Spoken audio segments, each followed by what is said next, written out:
Hai guys, kami dari kelompok 7 akuntansi sektor publik, kelas C4 akuntansi. Kali ini kami akan menjelaskan materi tentang konsep akuntansi sektor publik dan good governance. Sebelumnya, saya akan memperkenalkan anggota kelompok 7 kami. Yang pertama ada Hinika Suprani Sumpu, yang kedua ada saya sendiri, Jena Margareta Arte, yang ketiga ada Jessica Jennifer Manuho, yang keempat ada Priscilia Yulia Mema, dan yang kelima ada Renita Aprilia Gracia Thomas. Konsep akuntansi sektor publik. Akuntansi sektor publik adalah proses pengumpulan, pencatatan, pengklasifikasian, analisis, dan pembuatan laporan keuangan untuk suatu organisasi publik yang menyajikan informasi keuangan kepada pihak yang memerlukan. 3 hal pokok terkait dengan akuntansi sektor publik, yaitu yang pertama penyediaan informasi, yang kedua pengendalian manajemen, dan yang ketiga akuntabilitas. Informasi akuntansi berguna untuk bahan pertimbangan dalam pengambilan keputusan, terutama untuk membantu manajer dalam melakukan alokasi sumber daya. Ruang lingkup untuk akuntansi sektor publik merupakan semua lembaga pemerintahan dan organisasi nirlaba atau non-profit. Karakteristik akuntansi sektor publik. Berdasarkan penggunaan, akuntansi jenis ini digunakan oleh lembaga pemerintah pusat maupun daerah. Dari sisi sifatnya, akuntansi bersifat khusus untuk organisasi non-profit yang tidak menghasilkan laba. Sedangkan dari fokus tujuan lembaga, akuntansi hanya menyajikan informasi pelayanan kepada publik untuk kesejahteraan mereka. Dilihat dari lingkungan, lembaga atau sektor publik bergerak pada lingkungan turbulensia dan sangat kompleks. Ruang lingkup akuntansi sektor publik. Lembaga tertinggi pemerintahan negara dan apartemen di bawah naungannya. Yang pertama, lembaga pemerintahan daerah, yang kedua yayasan, yang ketiga partai politik dan LSM, yang keempat organisasi non-profit, yang kelima sekolah, yang keenam kesehatan, yang ketujuh tempat peribadatan, yang kedelapan perguruan tinggi.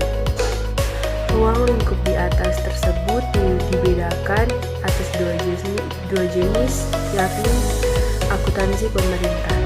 Data akuntansi ditunjukkan untuk memberi informasi tentang transaksi ekonomi maupun keuangan pemerintah kepada pihak eksekutif, legislatif, yudikatif, dan masyarakat.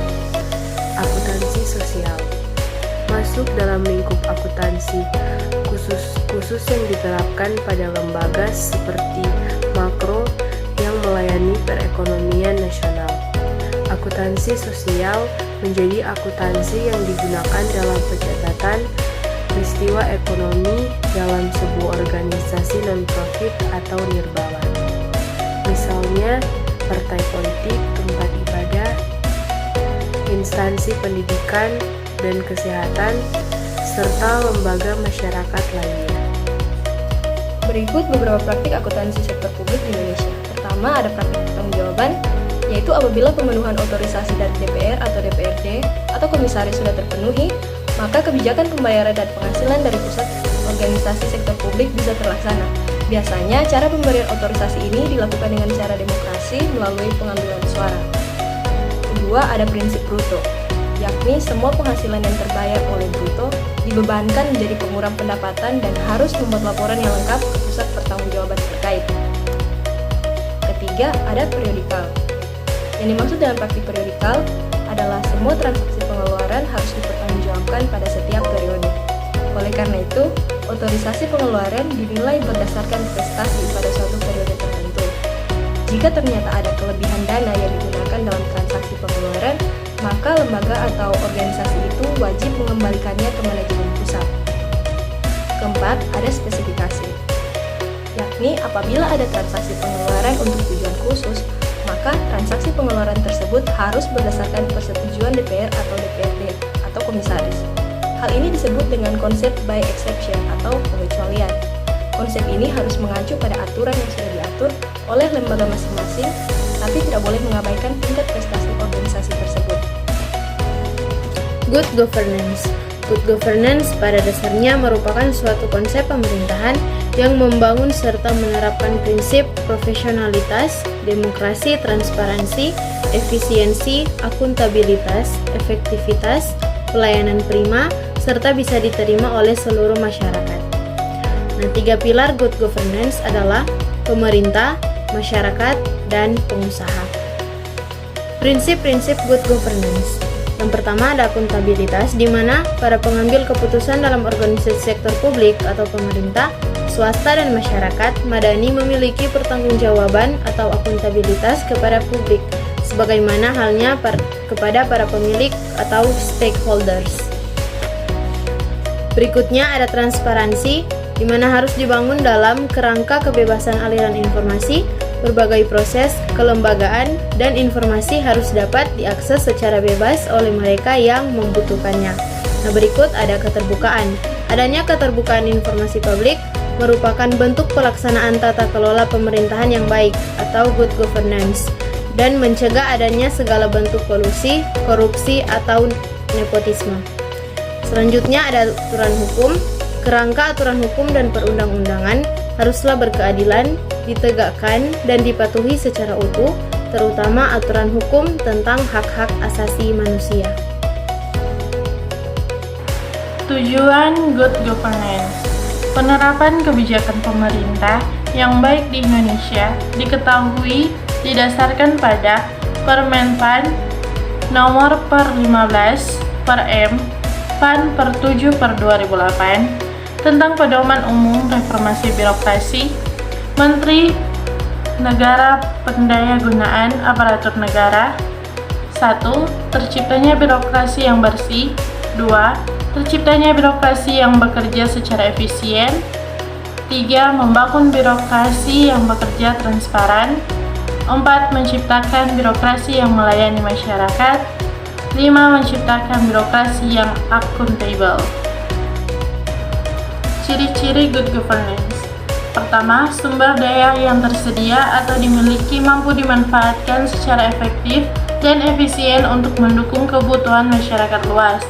Kedua, adanya kesetaraan atau keadilan yang merata bagi seluruh rakyat Indonesia, sehingga tidak ada yang merasa dan memang diperlakukan tidak adil oleh pihak manapun. Ketiga, adanya transparansi dalam menyajikan informasi, apapun informasi yang memang sebaiknya dipublikasikan. Keempat, pemerintah mampu menerima dan menampung setiap keluhan maupun kritik yang disampaikan masyarakat, kemudian mencoba mengatasi keluhan tersebut satu persatu dengan baik. Kelima, memiliki visi yang strategis sehingga untuk membangun pemerintah yang baik bisa lebih mudah, cepat, dan juga tepat. Keenam, memberikan perhatian kepada masyarakat yang kondisinya memang tidak berkecukupan dan paling lemah. Faktor kunci keberhasilan good governance. Yang pertama, keadilan sosial. Yang kedua, modernisasi birokrasi. Yang ketiga, pemerintahan yang kuat. Dan yang keempat, pemerintahan yang akuntabel. Contoh singkat good governance di Indonesia. Yang pertama, dibukanya seleksi PNS lewat tes CPNS yang bisa diikuti oleh seluruh warga negara Indonesia yang memenuhi syarat dari formasi yang dibuka. Sebab dulunya PNS sifatnya seperti dinasti. Saat ada satu anggota keluarga menjadi PNS, maka anak, cucu, cicit, dan seterusnya biasanya menjadi PNS. Kalau sekarang siapa saja bisa selama hasil tes bagus dan memenuhi syarat dari formasi yang dilamar. Yang kedua, transparansi terhadap APBN. Hal ini menjadi tindak lanjut dari kasus korupsi terhadap dana APBN yang berlarut-larut. Sehingga dengan mencantumkan APBN dan laporan rutinnya secara berkala, masyarakat dan semua pihak bisa menjadi pengawas dan audit terhadap penggunaan APBN. Yang ketiga, dibentuknya KPK atau Komisi Pemberantasan Korupsi yang menanggulangi pelaku korupsi di pemerintahan baik daerah maupun pusat. Harapannya dengan adanya KPK, kasus korupsi di Indonesia menurun dan di masa mendatang generasi muda bahkan tidak kenal apa itu istilah korupsi. Sekian materi dari kelompok kami, semoga bermanfaat. Terima